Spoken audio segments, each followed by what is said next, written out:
Hey guys, कैसे हैं आप लोग। उम्मीद करता हूं आपकी एग्जाम प्रिपरेशन बहुत अच्छी चल रही होगी और उसको थोड़ा और अच्छी करने के लिए मैं यहां पे आपके लिए कुछ अच्छे वीडियोस लेके आ रहा हूं। अगर मैं ये कहूं कि सर हमने बहुत सारा पढ़ा है पर एग्जाम में हमारे मार्क्स उतने नहीं आते, बेटा बहुत सारा पढ़ना इंपॉर्टेंट नहीं है। जो एग्जामिनर मांगता है वो चीज पढ़ना ज्यादा इंपॉर्टेंट है। तो आपको पहले लिस्ट ऑफ इंपॉर्टेंट टॉपिक्स को कवर करना पड़ेगा पेपर में जाने से पहले। तो ऐसे ही एक टॉपिक को आज अपन शुरू करते हैं। अगर मैं बात करूं आपके एग्जाम्स की, जो मैं पैटर्न देखता हुआ आ रहा हूं कुछ टाइम से, तो अकॉर्डिंग टू दी पैटर्न मतलब आप ये मान लो कि हर साल ये टॉपिक कंसिस्टेंटली एग्जाम में आ रहा है। तो मैं आपको ये बोल सकता हूं कि ये जो टॉपिक हम आज स्टार्ट करने वाले हैं, it will easily give you 4 to 5 marks in your real exam. Okay, तो विदाउट वेस्टिंग टाइम हम स्टार्ट करते हैं। टॉपिक स्टार्ट करने से पहले मेरे बच्चों, मैं आपको एक बर्ड आई व्यू देता हूं कि ये टॉपिक कैसा है, कितना है ना। आपने कंपनी पढ़ा, कंपनी सर बहुत सारे हमने पढ़ के रखा हुआ है। कंपनी अकाउंट्स के अंदर एक छोटा सा पार्ट है, कंसिडरेशन अदर देन कैश। अब ये जो कंसिडरेशन अदर देन कैश है, इसके अंदर ये मैंने आपको कुछ इंडेक्स जैसा बना दिया है, बर्ड आई व्यू, कि हमको ये कुछ टॉपिक्स कवर करने पड़ेंगे। लाइक हमको देखना पड़ेगा मतलब, पहले समझना पड़ेगा क्या होता है। देन इसके बाद हम कवर करेंगे इश्यू ऑफ शेयर्स में इसका एप्लीकेबिलिटी किस तरीके से होगा। देन इश्यू ऑफ डिबेंचर में इसका एप्लीकेबिलिटी किस तरीके से होगा। सर ये क्या दोनों चैप्टर के अंदर आता है? मेरे बच्चे, ये shares as well as debenture दोनों चैप्टर का पार्ट रहेगा, है ना। अलोंग विद दिस यहां पे कुछ प्रमोटर्स और अंडर राइटर्स के ऊपर भी क्वेश्चंस होते हैं। मैं आपको आगे की वीडियोस में वो भी कवर करा दूंगा ताकि हमारी प्रिपरेशन में कुछ कमी ना रह जाए। इसके अंदर ही कुछ केसेस आते हैं, at par premium discount.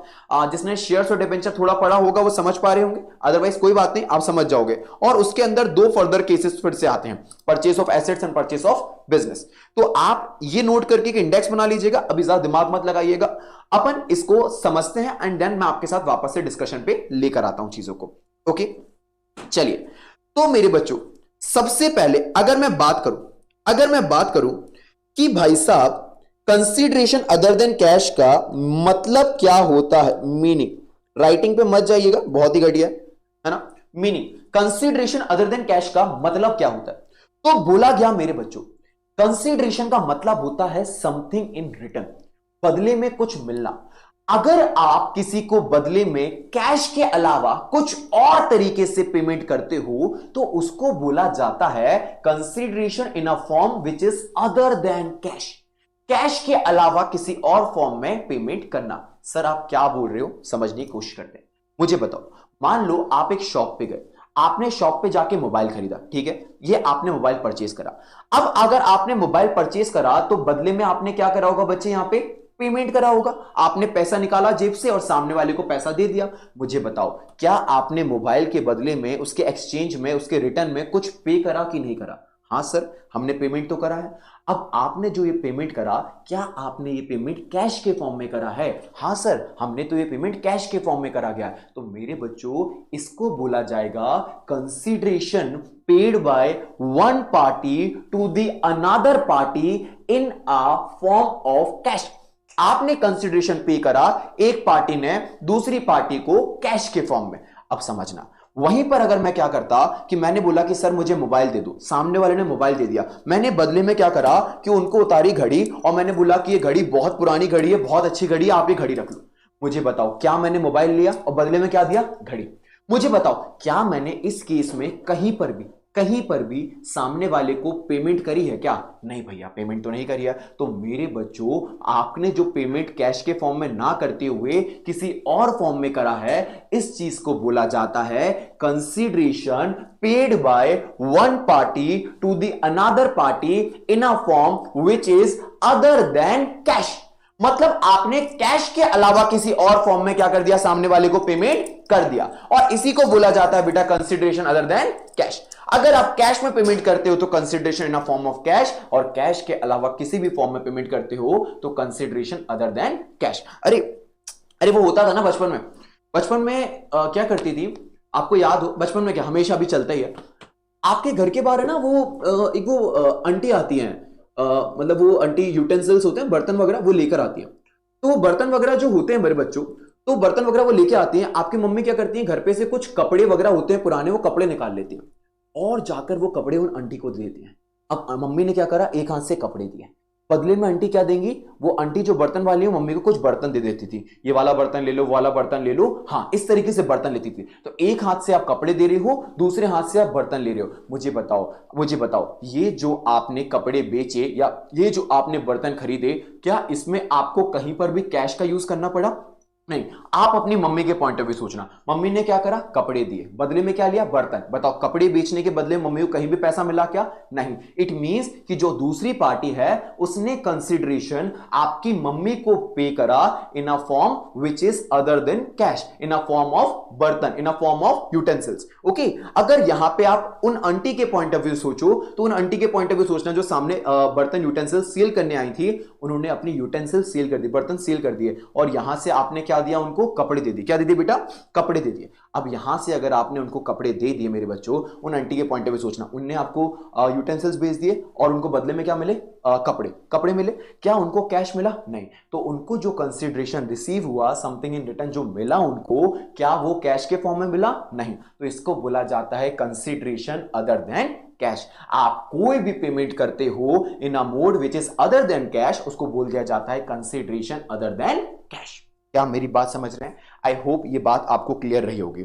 Okay, तो कंसिडरेशन अदर देन कैश को हम इजीली समझ सकते हैं। आप ये डेफिनेशन में जो बोल रहा हूं लिख लीजिएगा, consideration other than cash means where the one party makes the payment to the another party in a form which is other than cash, किसी भी दूसरे फॉर्म में जो कैश में ना हो। ओके ग्रेट, चलिए अब हम इसके आगे चलते हैं। मेरे हिसाब से मतलब आपने समझा होगा। अब हमको सर इसके मतलब को थोड़ा सा अकाउंटिंग की दुनिया के हिसाब से देखते हुए चलना है, कंपनी के हिसाब से। तो मेरे बच्चों यहां पे देखना ध्यान से और मुझे जवाब देना। मैं आपको टॉपिक से लिंक करते हुए लेके जा रहा हूं, ठीक है। मैंने बोला कि ये एक कंपनी है और कंपनी का नाम है चाय वाला लिमिटेड। चाय वाला लिमिटेड करके एक कंपनी है, ठीक है।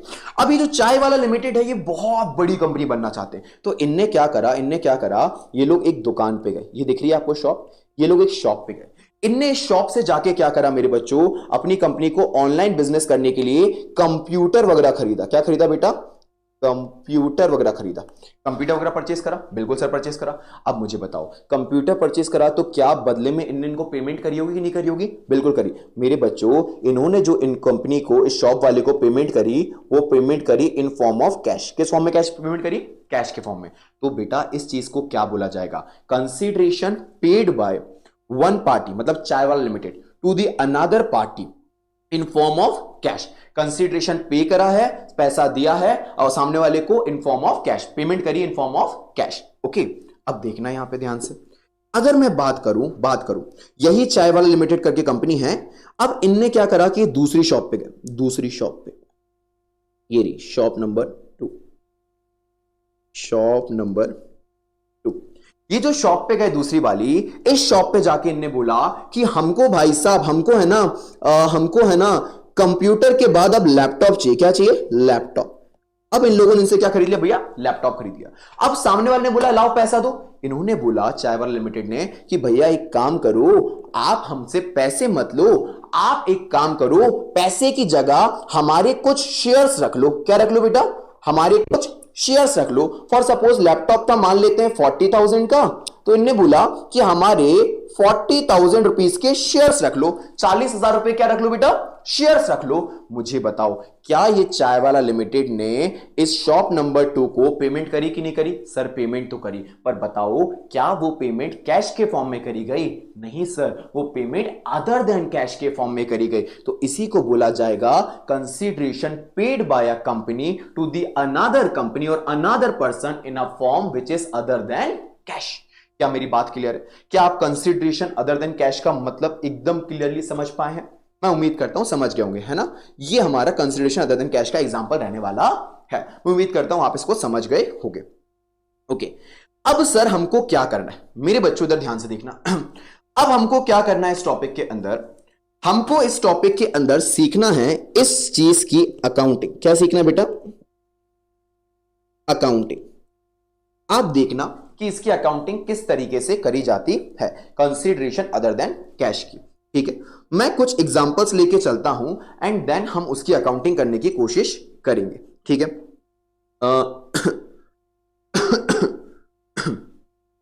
ठीक है, देखो इधर ध्यान से बच्चों, मान लो कि ये एक कंपनी है, इस कंपनी का नाम है रशिया लिमिटेड। क्या नाम है इसका? रशिया लिमिटेड, ठीक है। और ये एक कंपनी है, इसका नाम है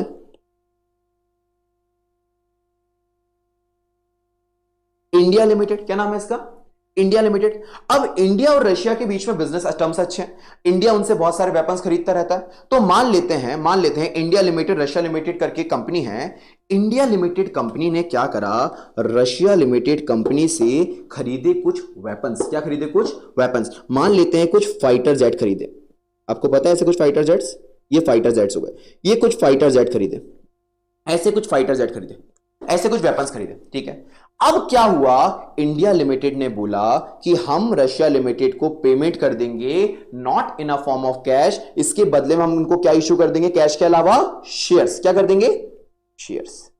सबसे पहले मुझे जवाब दीजिए यहां पे, क्या ये consideration in form of cash हो रहा है कि अदर देन कैश हो रहा है? सर, आपने पेमेंट शेयर्स के फॉर्म में करी है, अगर आपने सामने वाले को पेमेंट कैश के फॉर्म में करी ही नहीं तो कैश में कंसीडरेशन कैसे पे हुआ? यहां तो कंसीडरेशन हमने किस फॉर्म में पे करा है? शेयर्स के फॉर्म में पे करा है। पहली चीज, ये बात क्लियर है? ये बात क्लियर है। अब मेरे बच्चों, जब हम इस चीज की अकाउंटिंग करेंगे तो अकाउंटिंग किस तरीके से करी जाएगी, देखना। मुझे बताओ, क्या हमने सबसे पहले इनसे एक एसेट परचेज करा कि नहीं करा? बिल्कुल करा। तो पहले हमको एक एंट्री पास करनी पड़ेगी। हम बताओ अकाउंटिंग किस चीज से करते हैं? सर, हम अकाउंटिंग करते हैं ट्रांजैक्शंस की। जब जब ट्रांजैक्शंस होंगे उसको जर्नलाइज करने के लिए हम रिकॉर्ड कर लेंगे। तो मुझे बताओ, अगर हम सामने वाले से एसेट खरीद के लेके आए, उससे एयरक्राफ्ट, उससे जेट प्लेन खरीद के लेकर आए, तो ये जो आप खरीद के ला रहे हो फाइटर जेट वगैरह, क्या ये ट्रांजैक्शन नहीं हुआ? सर, आपने एसेट परचेज करा है, एसेट परचेज करना तो ट्रांजैक्शन होता ही है। तो मेरे बच्चों, यहां हमने इनसे एक एसेट परचेज करा, तो पहली एंट्री हम करने वाले हैं यहां पर, जब हमने सामने वाले से एसेट परचेज करा। और सेकेंड एंट्री हम तब करेंगे जब थोड़े समय के बाद हम क्या करेंगे, सामने वाले की पेमेंट कर देंगे। सामने वाले क्या कर देंगे? पेमेंट कर देंगे। उसकी जब हम पेमेंट करेंगे कुछ समय के बाद, 5 दिन, 10 दिन, 15 दिन, 20 दिन, 25 दिन, it will depend on case to case basis. हम जब भी उसका पेमेंट करेंगे तो हम सेकेंड एंट्री पास करेंगे कि हमने उसका पेमेंट कर दिया। पर क्या पेमेंट हम कैश के फॉर्म में कर रहे हैं? नहीं, हम कौन से फॉर्म में पेमेंट करने वाले हैं? अदर देन कैश के फॉर्म में पेमेंट करने वाले हैं। अरे हाँ कि ना? चलो आ जाओ। तो हमको क्या दिमाग में रखना है, बहुत ही सिंपल केसेस आने वाले हैं। कंपनी क्या करेगी, और लोगों के पास जाएगी और उनसे कुछ एसेट्स परचेज करके लेके आएगी। और आपको पहले मानना है कि कंपनी ने ट्रांजैक्शन नंबर 1 कब करा होगा? जब वो एसेट्स परचेज करके लेकर आई होगी। एंड ट्रांजैक्शन नंबर 2 कब करेगी कंपनी? जब उसका पेमेंट करा जाएगा। तो ये दो चीजें अलग अलग टाइम पे हो रही हैं, इनके बीच में एक टाइम गैप होने वाला है, इसीलिए आपको इनको दो सेपरेट ट्रांजैक्शन डील करना पड़ेगा और इसकी दो सेपरेट एंट्रीज पास करनी पड़ेगी। क्या ये बात क्लियर है आपको? चलिए आजिए। अच्छा, आपको अब मैं इसी केस का आपको अकाउंटिंग एंट्रीज पास करके दिखाता हूं, ठीक है। अकाउंटिंग एंट्रीज हम इस केस की पास करते हैं। उससे पहले मैं आपको एक छोटी सी बात पूछ लूं, क्या आपको अकाउंटिंग के ये वाले बेसिक्स पता है जो हम बात करते हैं? इसको हम बोलते हैं अकाउंटिंग का चश्मा। अकाउंटिंग का चश्मा हमको फंडे बताता है कि कैसे अकाउंटिंग करी जाती है।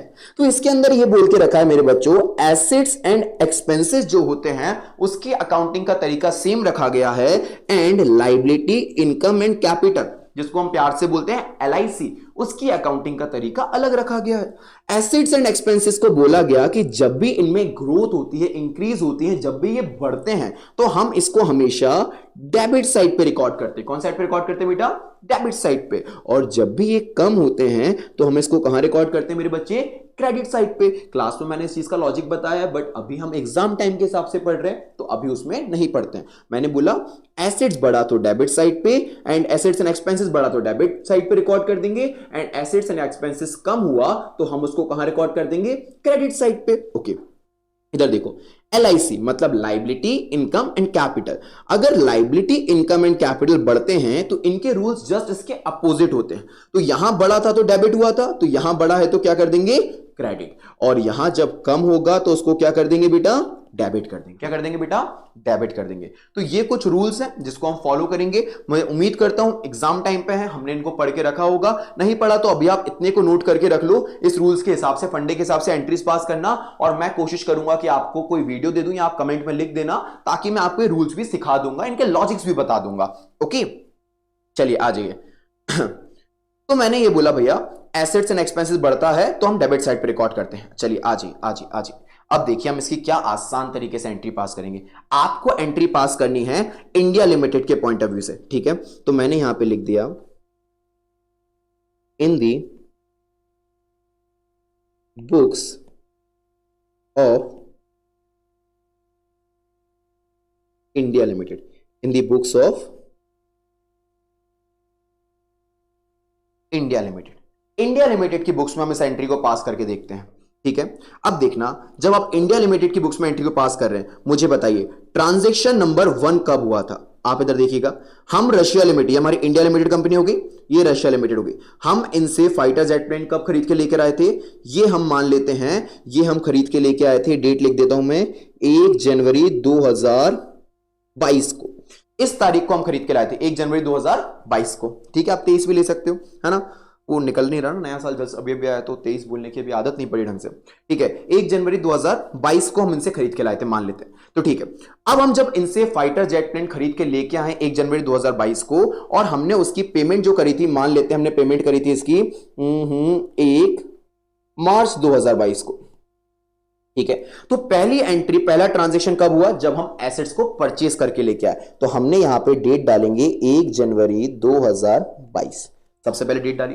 अब मुझे बताओ, अब आपको इंडिया लिमिटेड के पॉइंट से सोचना है और ये फंडा जो अपन ने बनाया था इसको देखना है, ठीक है? मुझे बताओ, अगर हम सामने वाली कंपनी मतलब रशिया लिमिटेड से एसेट्स लेके आएंगे, तो मुझे बताओ, पहले से हमारे पास एसेट्स मान लेते हैं फाइटर जेट 1 था, हम उनसे 5 और फाइटर प्लेन लेकर आ गए, तो मुझे बताओ हमारे एसेट्स पहले के मुकाबले बढ़ रहे हैं या कम हो रहे हैं, इंक्रीज हो रहे हैं या डिक्रीज हो रहे हैं? सर एसेट बढ़ रहे हैं तो डेफिनेटली एसेट इंक्रीज हो रहे हैं। तो एसेट अगर इंक्रीज होते हैं मेरे बच्चे, तो उसको किस साइड लिखते हो आप? डेबिट साइड पे। किस साइड लिखते हो आप? डेबिट साइड पे। तो अपन ने यहां पे लिख दिया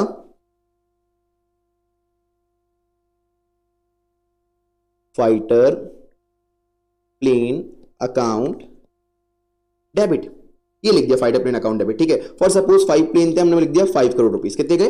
5 करोड़ रुपीस। तो हमारे एसेट्स थे तो वो हमारे बढ़ रहे थे, तो हमने उसको क्या कर दिया बच्चों? डेबिट कर दिया। क्या कर दिया बेटा? डेबिट कर दिया। अब मेरे को एक बात बताना, आपके प्लेन बढ़ रहे थे, आपके एसेट्स बढ़ रहे थे, आपने उसको डेबिट साइड पे रिकॉर्ड कर दिया, ओके? प्लेन की स्पेलिंग चेक कर लेना, सही गलत हो सकती है यार, ठीक है? तो आपने डेबिट साइड पे रिकॉर्ड कर लिया।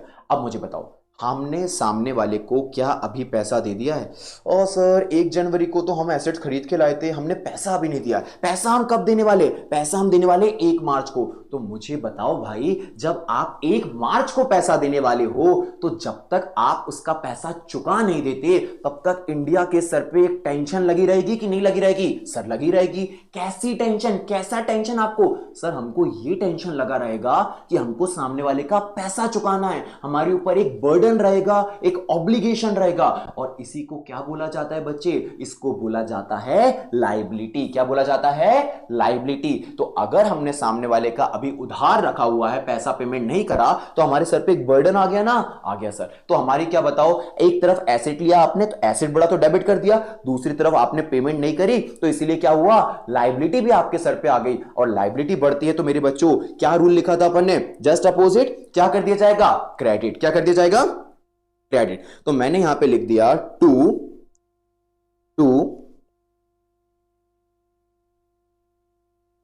Russia limited 5 crore rupees. मुझे बताओ क्या हमने यहां पे लाइबिलिटी बुक कर लिया? हाँ, ये एसेट बढ़ा इसलिए डेबिट हो गया, ये एसेट बढ़ा इसलिए डेबिट हो गया, एंड ये लाइबिलिटी जो थी वो बढ़ी इसलिए क्या हो गया? क्रेडिट हो गया। और हम यहां पे एक छोटा सा नरेशन लिख लेंगे। नरेशन हमने लिखा बीइंग एसेट परचेज ऑन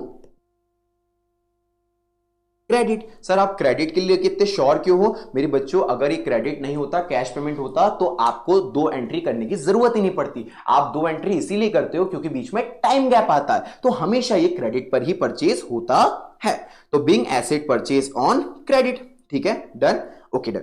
अब क्या हुआ, देखते देखते जनवरी का पूरा महीना निकल गया, फरवरी का महीना निकल गया, हमको एहसास हुआ कि हमको पेमेंट करनी थी। तो हमने मार्च की पहली तारीख को, देखो यहां पे, मार्च की पहली तारीख को सामने वाले को पेमेंट कर दी। पर क्या पेमेंट में हमने सामने वाले को कैश दिया है? नहीं, हमने सामने वाले को क्या दिए? अपनी कंपनी के शेयर्स, अपनी कंपनी की हिस्सेदारी। और जब हमने अपनी कंपनी की हिस्सेदारी दी तो सामने वाला क्या बनेगा? सामने वाला बनेगा अपनी कंपनी का हिस्सेदार। अब उसका हिस्सा होगा इस कंपनी में, और इसको मैं इजी भाषा में बोलना चाहूं तो सामने वाला अब इस कंपनी का थोड़े हिस्से का मालिक होगा, थोड़े शेयर का मालिक होगा। उसको हम क्या बोलते हैं? Share capital. थोड़ी सी कैपिटल, थोड़ी सी लागत का सामने वाला क्या बन जाएगा? मालिक बन जाएगा, क्योंकि हमने सामने वाले को क्या ऑफर कर दिए? शेयर्स। हमने अपना हिस्सा उसको दे दिया। तो बच्चों देखना, सेकंड एंट्री हम क्या करने वाले, इधर देखना ध्यान से।